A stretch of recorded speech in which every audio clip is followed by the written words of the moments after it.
Voilà, nouveau chef d'entreprise de demain, nouveau défi, nouvelle réussite. C'est le thème de cette deuxième table ronde avec trois invités à mes côtés. Charlie Coulot, bonjour. Bonjour. Vous avez créé, vous, une entreprise d'appui commercial aux artisans qui sont spécialisés dans la pose photovoltaïque. Pardon. On va y arriver. Voilà, alors tout à fait. Donc je tiens à préciser que l'histoire a débuté à l'IDRAC, en fait, parce que j'ai effectué un Master 2 en stratégie, au cours duquel, avec le soutien des intervenants, donc on a établi un diagnostic stratégique du marché du photovoltaïque. Et on s'est rendu compte finalement que les installateurs de type artisan aujourd'hui avaient une offre à forte valeur ajoutée, avec un rapport qualité-prix très très bon. Et leur problème provenait plutôt du fait qu'ils étaient mal représentés commercialement, voire pas du tout. Alors on va y revenir, on va finir le tour de tous les invités. À propos d'IDRAC, Jean-Pierre Roy, bonjour. Bonjour.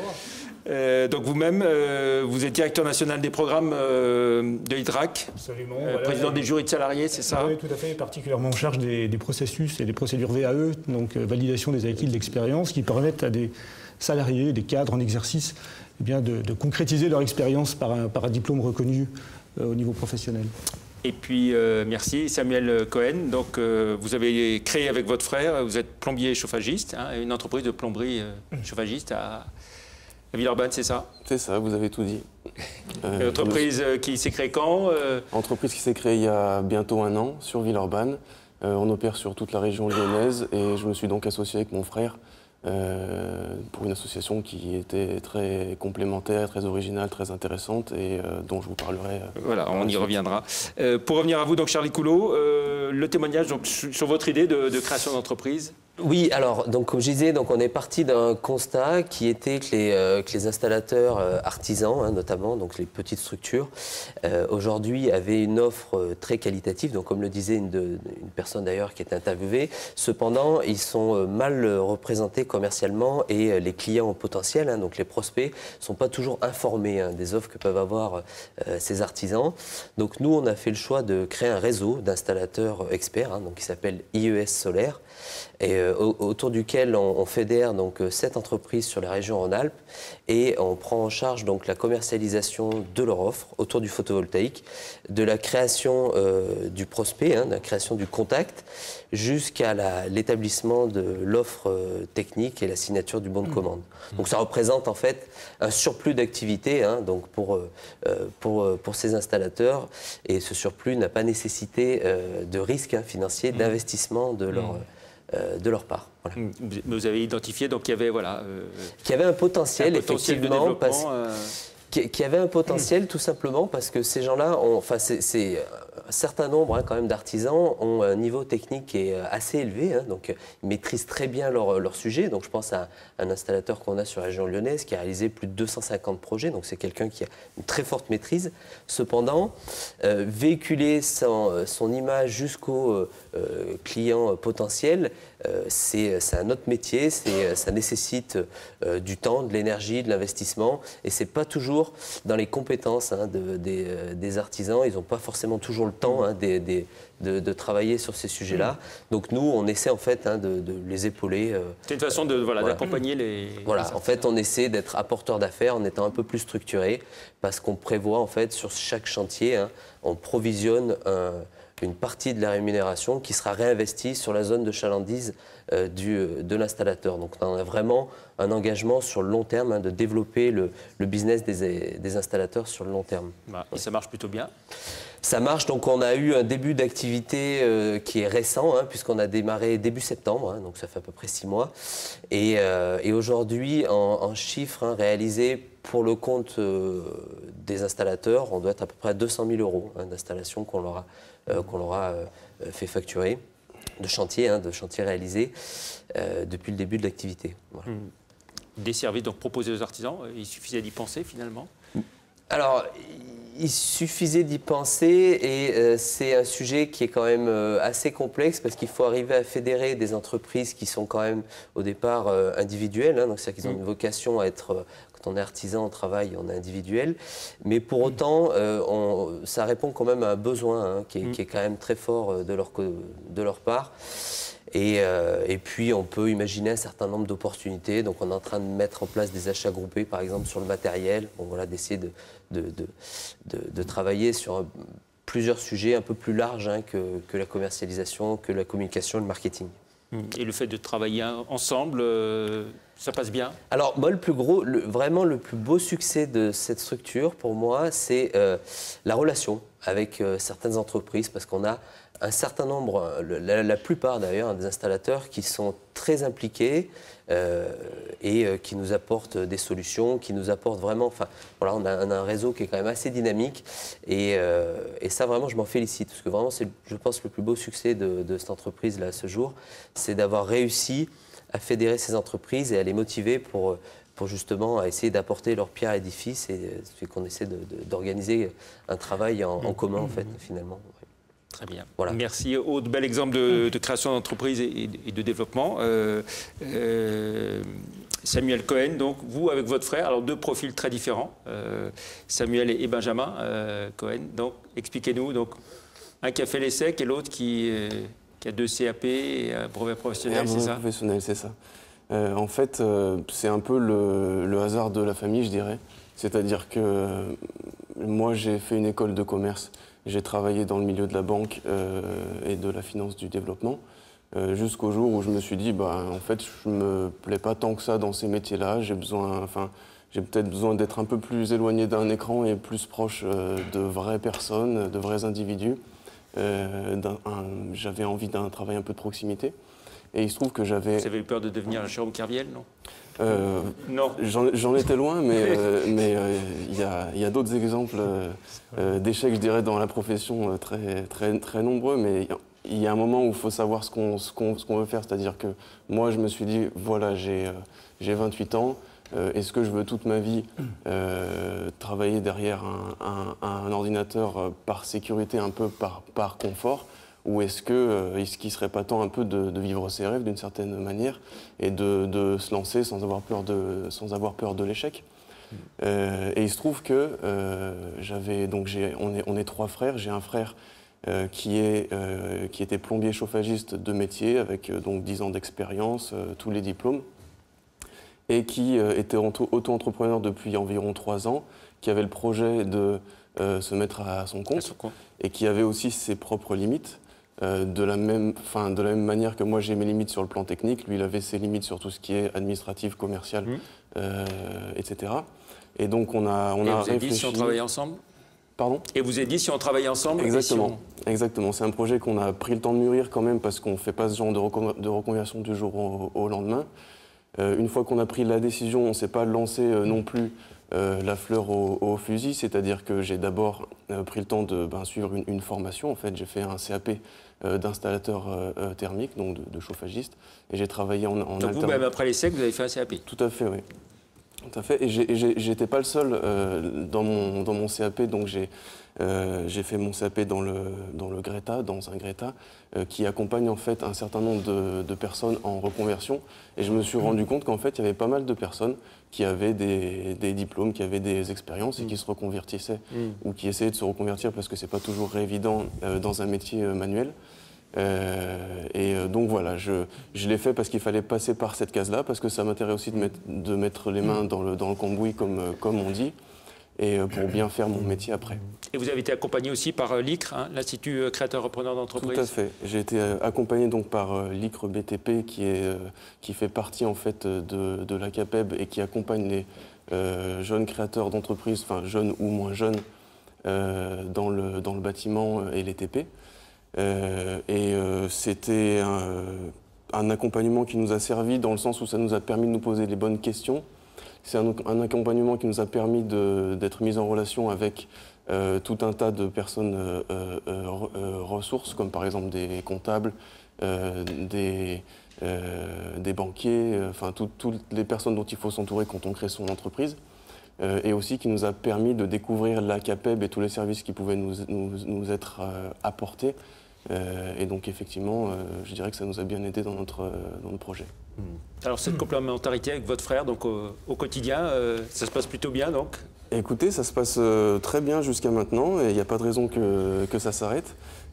Justement, enfin, ce que disait Charlie, je crois, est très juste, hein. Il y a beaucoup de personnes dans les métiers de l'artisanat qui ont une compétence, qui sont techniquement très bons, mais qui ensuite ne savent pas se vendre ou ne savent pas gérer l'administratif de l'entreprise. Et on sait tous autour de cette table qu'il y en a énormément et qu'on est vite submergé par les factures, les devis et toutes les diverses paperasses.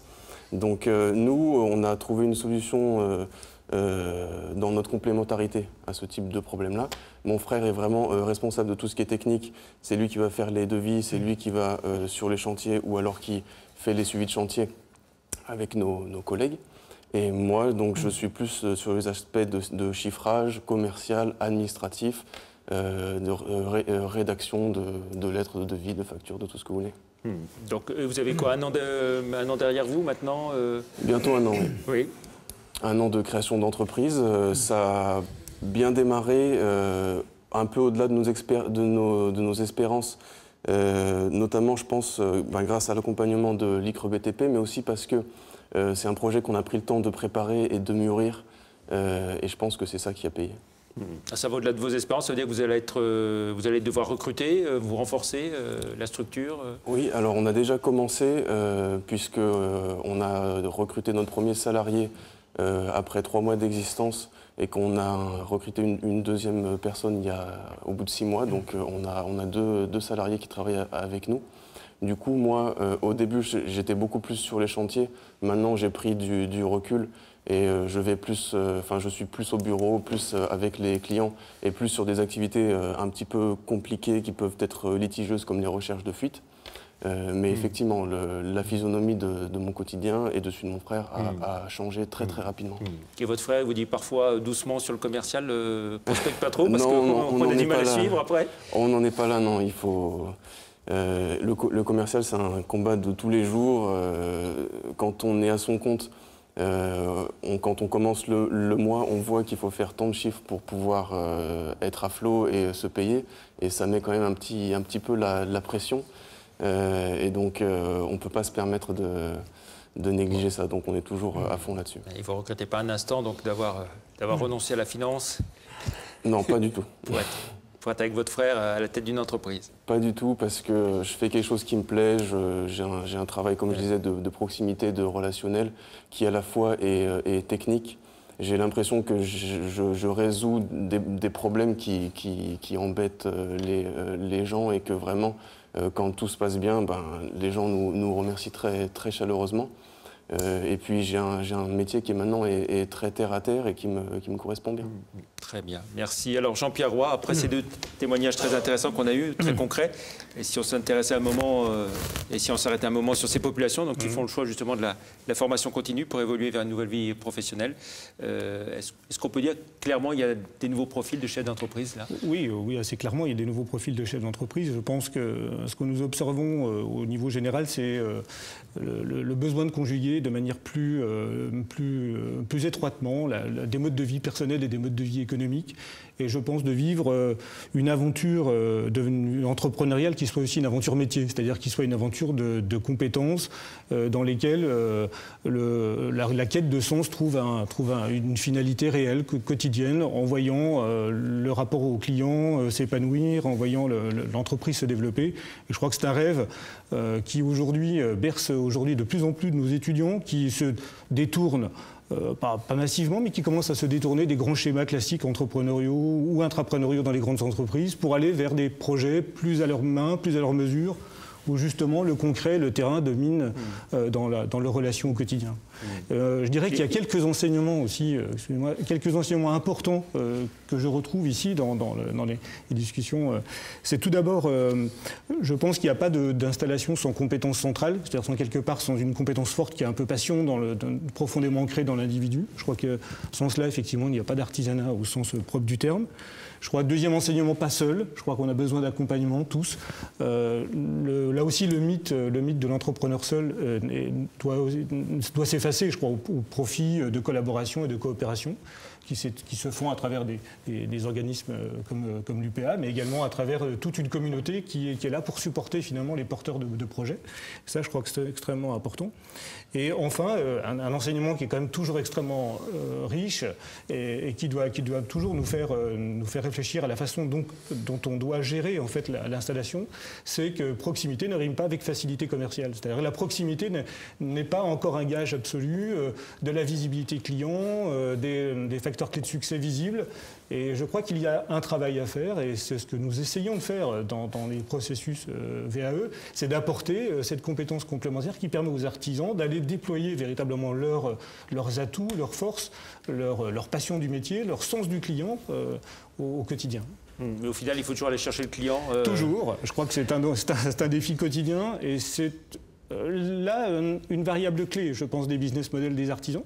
C'est dans la relation au client que va se gagner ou pas la confiance et va se gagner ou pas le rapport économique. Je crois qu'en France, quand on visite un peu les pays qui nous sont étrangers, on s'aperçoit qu'il y a des efforts à faire dans ce domaine, que la relation client doit être particulièrement soignée et particulièrement réinvestie comme champ de compétences. Jean-Yves Collot, par rapport à ce que vient de dire Jean-Pierre Roy, vous... Eh bien, je crois que c'est le sujet numéro un, l'aspect client, c'est-à-dire que sans le client, malheureusement, on ne va pas plus loin. Et effectivement, c'est le sujet numéro un. Nous, c'est le sujet qui nous anime. Donc, après, aujourd'hui, c'est vrai qu'on est dans une logique où on investit quand même une partie importante de notre chiffre d'affaires sur la communication, sur le marketing, sur tous ces leviers qui nous permettent de créer du business aussi à court terme. On n'oublie pas aussi un point qui est central, c'est-à-dire c'est la recommandation. C'est-à-dire suite à des affaires, c'est cette partie-là qui est importante. Mais c'est vrai que le grand malheur, c'est qu'aujourd'hui, on a des entreprises qui ont vraiment des compétences fortes et des offres très attractives, mais qui pour autant ne vont pas jusqu'à la porte des clients potentiels. Donc là, vraiment, il y a un travail qui est intéressant, parce qu'aujourd'hui, c'est des métiers qui se sont très professionnalisés, notamment la communication sur Internet. Donc ça, c'est tout ce qui est autour du web marketing. C'est des sujets qui sont bien plus complexes que ce qu'on peut imaginer de prime abord. Il ne suffit pas de faire un site avec 3 ou 5 000 euros pour être référencé. C'est bien plus de travail. Et donc, voilà, donc les petites structures ont parfois quand même quelques difficultés à être présentes sur ces... Même les grosses d'ailleurs, c'est quand même un sujet qui est quand même aussi compliqué. Donc d'où l'intérêt de fédérer, d'avoir une vision un peu commune et de rassembler un groupement d'entreprises avec une vision commune. Ouais. Quand on disait chef d'entreprise de demain, nouveaux défis, nouvelles réussites, les défis pour vous, si on devait les citer rapidement, en donner 2 ou 3 Les défis sont au quotidien. Tout d'abord, il faut remotiver les clients à investir sur leur patrimoine, parce qu'aujourd'hui, on se rend compte qu'il y a quand même un peu de morosité qui sont véhiculées un peu partout. Donc ça, c'est effectivement, donc nous, on tente de remotiver les personnes à investir sur leur patrimoine, parce que c'est des valeurs qui traversent le temps et qui sont importantes. Donc ça, vraiment, de mon point de vue, je pense que c'est le sujet numéro 1, parce que aujourd'hui, je pense que des personnes qui sont en capacité d'investir, il y en a beaucoup, seulement il faut arriver à les décider, à les motiver. Donc ça, c'est le sujet numéro 1.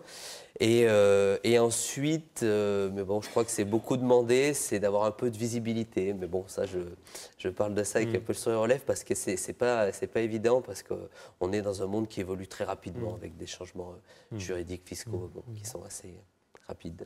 Ces nouveaux défis pour vous, c'est... Oui, alors les nouveaux défis tournent autour quand même de l'accès au digital pour les petites entreprises et les entreprises artisanales. Je pense qu'il y a un véritable enjeu. L'enjeu du numérique est extrêmement important, et je pense qu'avec des moyens relativement simples, on peut aujourd'hui se doter d'une activité sociale et d'une social média et une activité digitale qui soit suffisamment intéressante pour aussi générer du lead et donc du client, du prospect, et avoir une activité commerciale aussi simplifiée par l'aspect digital. Ça ne coûte pas forcément très cher. Ça ne coûte pas forcément très cher, mais par contre ce sont des compétences nouvelles à acquérir, ou là encore des groupements à faire, des groupements de compétences à faire pour aller chercher ce supplément de compétences nécessaire pour déployer l'activité commerciale. Samuel Cohen, quand on dit nouveaux défis pour vous, quels sont-ils ? Ils sont très nombreux. Je pense si on doit en retenir que 2 ou 3. Déjà, il y a un défi de simplification du quotidien des artisans et des entreprises, je pense, des PME en général. C'est-à-dire qu'on est vraiment noyé dans tout un tas de paperasse et d'administratifs qui fait qu'on a du mal à libérer du temps. Le fameux choc de simplification. Voilà, je ne reprends pas l'expression, mais effectivement, j'aimerais bien qu'elle se concrétise. Parce que ça nous permettrait de libérer du temps pour faire toutes ces belles choses dont vous parlez, qu'on a tous en tête en tant qu'artisans, mais pour lesquelles on ne trouve très souvent pas le temps. On fait souvent des journées de 12 heures qui nous permettent pas de dégager beaucoup de temps en dehors. Et puis notamment au-delà de tout ce qui est administratif, sur toutes les normes qui encadrent la profession, c'est-à-dire que c'est très bien qu'il y ait des normes, c'est très bien d'encadrer l'activité parce qu'il y a des entreprises qui font toujours des excès, mais c'est bien aussi de responsabiliser les entreprises et d'utiliser plus la carotte que le bâton. C'est-à-dire qu'aujourd'hui, je prends un exemple très concret, si on veut faire une installation en gaz, il faut respecter tout un tas de normes qui dépasse ma compréhension et celle de mon frère qui a une bonne expérience dans le métier. Et ça nous est arrivé de faire des installations qui étaient partiellement défectueuses parce que on ne comprenait pas les normes gaz.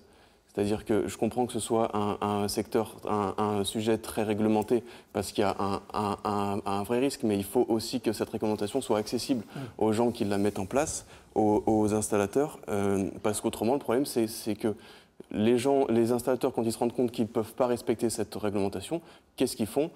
Ils font ce type d'activité sans les déclarer et au final on se retrouve avec des installations dites plus sauvages. Où il n'y a aucun encadrement. D'accord. Merci. Est-ce qu'il y a une ou deux questions dans le public? Oui, allez-y. Je voulais savoir si le profil se décline aussi au féminin parmi les... Ah, on n'a pas bien respecté la parité, effectivement, c'est vrai. Généralement, est-ce qu'il y a une ouverture vers des métiers, notamment vers du second œuvre BTP, par exemple, qui sont vraiment considérés comme non pas réservés, mais affectés aux hommes, majoritairement, ou d'autres métiers, ou alors les aptitudes commerciales peut-être, dans l'essentialisme. La diversité se conjugue aussi. Alors Jean-Pierre Roy, dans toutes les démarches VAE que vous voyez. Alors dans les démarches VAE, on voit effectivement beaucoup de femmes et de jeunes femmes qui rentrent dans l'entrepreneuriat. Moi, je rappelle que dans l'entrepreneuriat, les femmes sont considérées comme plus sûrs entrepreneurs que les hommes. Vous le savez, une étude statistique le démontre. Et elle démontre également une plus grande prudence financière dans les gestions d'amorçage et de démarrage des entreprises, puis de gestion. Donc c'est toujours un bon point. Et on voit des projets qui sont aussi des projets passion, qui réunissent la passion pour des métiers de service, redéployés à la mode sur des modes nouveaux, avec des modes qui prennent en compte les modes de consommation locales, du local fooding, etc. On trouve des restaurants, on trouve des concepts nomades de restauration ou de traiteurs qui sont extrêmement intéressants et qui aujourd'hui donnent des très bons résultats à la fois économiques et financiers. Bon, les femmes sont... Oui, allez-y, pardon. Un témoignage. Le devoir d'intervenir, puisqu'en effet, pour répondre à la question, je suis sûre qu'il y a aussi des femmes qui s'intéressent au métier artisanal, puisque je fais partie aussi de cette génération qui a un parcours différent. J'ai un BTS commercial et j'ai créé deux entreprises. Enfin, j'ai créé une première entreprise en nettoyage des graffitis, donc c'est dans la propreté. Donc c'est un besoin émergent des collectivités locales, puisqu'aujourd'hui, en effet, le graffiti qui est perçu comme de l'insécurité. Donc c'est vraiment un budget et un besoin dans toutes les villes de France. Donc j'ai créé cette entreprise en 2005. Et ensuite, j'ai racheté en 2006 une entreprise de peinture, donc un artisan. Donc un artisan qui avait créé cette entreprise depuis 50 ans. Et il se trouve que cet artisan n'a pas trouvé de repreneur. Et on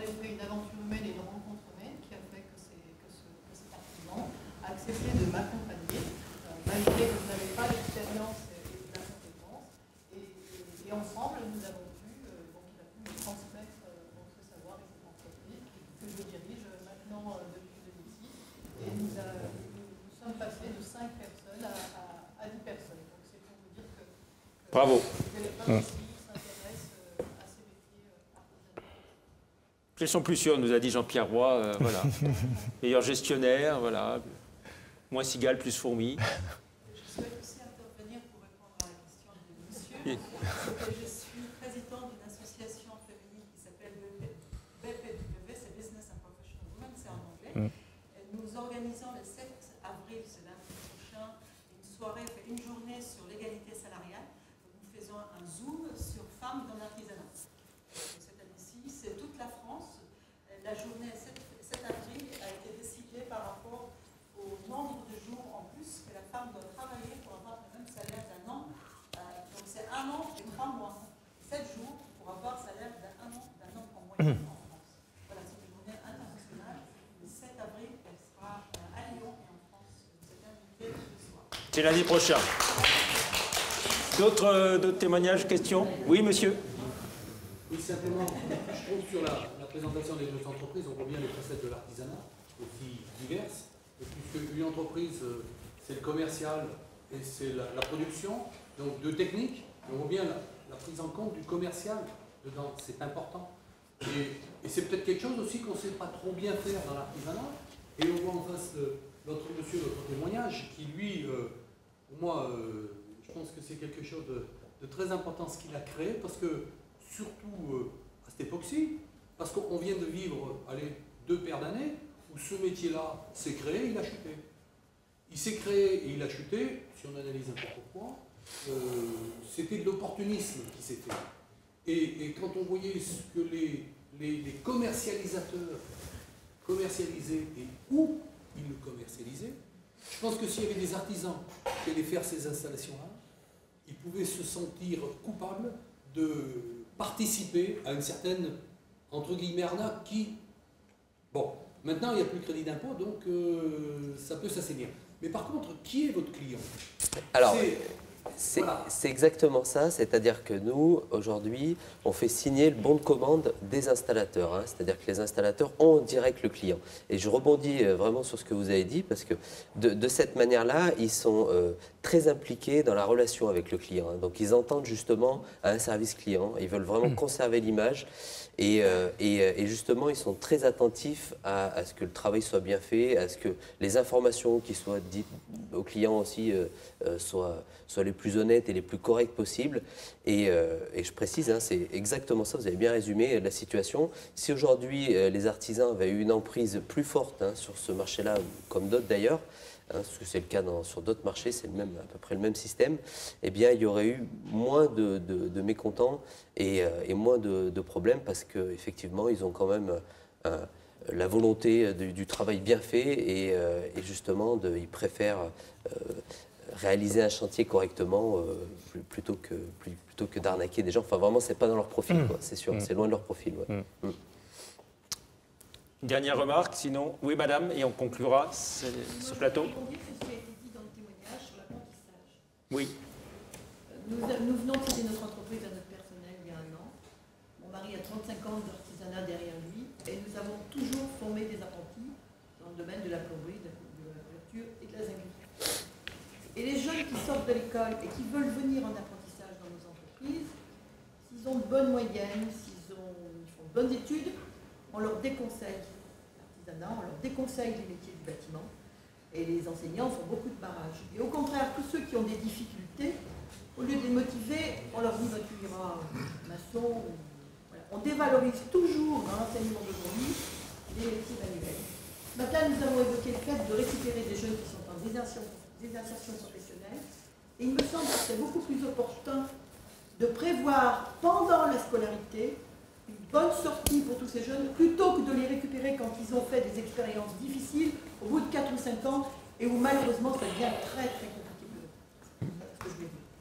Très bien, merci de ce témoignage. En un mot pour conclure cette table ronde, concernant les chefs d'entreprise de demain, si vous deviez nous donner une qualité qu'ils doivent avoir pour réussir, qu'est-ce que vous diriez?